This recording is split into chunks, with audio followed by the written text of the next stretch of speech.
Good afternoon, ladies and gentlemen, friends, YouTube family.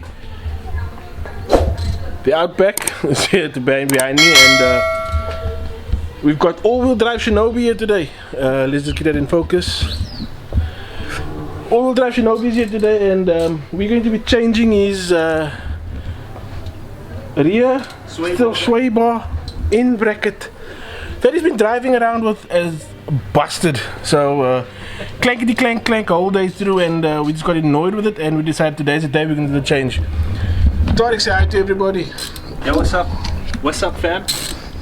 Tar-riq, what have you got in your hand there? I have a 12mm socket with an extension. Reason being, when you look up into the undercarriage, you're definitely going to need an extension. So here we go. Okay, so I'm gonna put you on time lapse, and then Tar-riq will get working and changing out that bracket, and then we'll show you what the old one looks like versus what the new one before we put the new one in.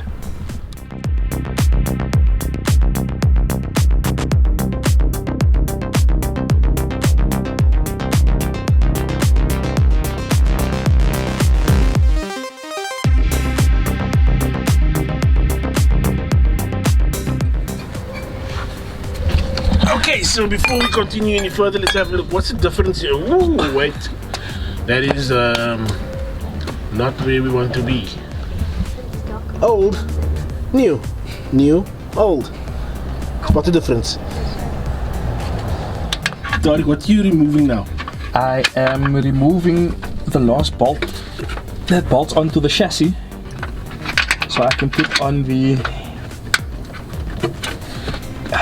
Yo, this thing wasn't even tight. You're driving around with loose bolts in the suspension. No wonder it broke. So as you can see, this thing is flipping low, and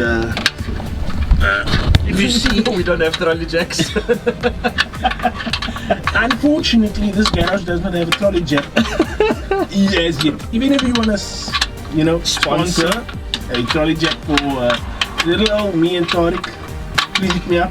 reviewsbymo@gmail.com. Much appreciated. Yeah, we all don't have a suspension like the slow Foz. Uncle Chaz. For all of you who've been watching previously, you know that Chaz is my Jared. If you watch the Tar-riq, and yeah, we're referring to Chaz with his bagged slow Foz. Which is why that means slow. Change of plans. Tar-riq decided he's had enough of laying under this low car and he's going to jack it up with a scissors jack. Once again, anybody wanted to sponsor us a trolley jack? I don't think this jack can fit under my car. Please do so. This thing's cold, no? That's the rubber. Oh, okay. The grommet. The rubber grommet. Yeah. That holds the bracket to and the sway bar. Okay. You ready? Yeah, go for it. So if you have a look on the rubber grommet, there's a little thing. So that part of the sway bar bracket needs to go in there, and that's what holds it down along with the bolt that is there. If you do not put that part of the metal in there, your sway bar is still going to make a noise. It's going to go clackety clack clack clack, and you're going to get annoyed.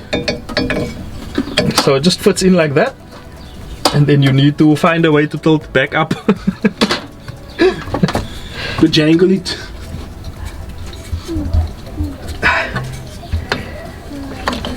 Okay, so what Tar-riq is doing now is pushing the bracket back up into its position so that we can bolt everything back. Let me see if I can get it further under here. As you can see, it is a bit of a mission to get it lined up there, but I think Tar-riq is doing well there. He's getting it right there. So now all he has to do is line up the holes and put the bolts in, and we're done. I wish it was that easy. I actually need to make that side loose also, because otherwise it's not going to go up. Okay, little snag. We need to jack up the passenger side in order to get the sway bar and the bracket on from the driver's side.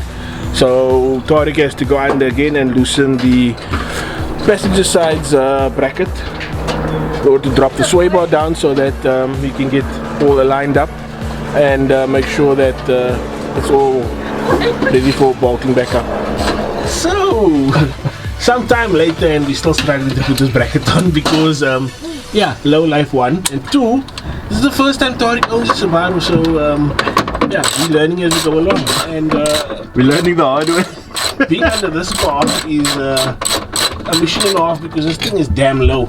As you can see, a wild Tar-riq still struggles. A wild Tar-riq. It is Foz all up and running. It sounds like a fake David Attenborough. Guys, this is not an easy job to do if you don't have the right equipment, i.e. a lift or something, because yeah, it's kind of awkward to get into that spot to actually tighten the bolts up. We were gonna Make make the space in it, it's kind of awkward, so we're trying a different angle.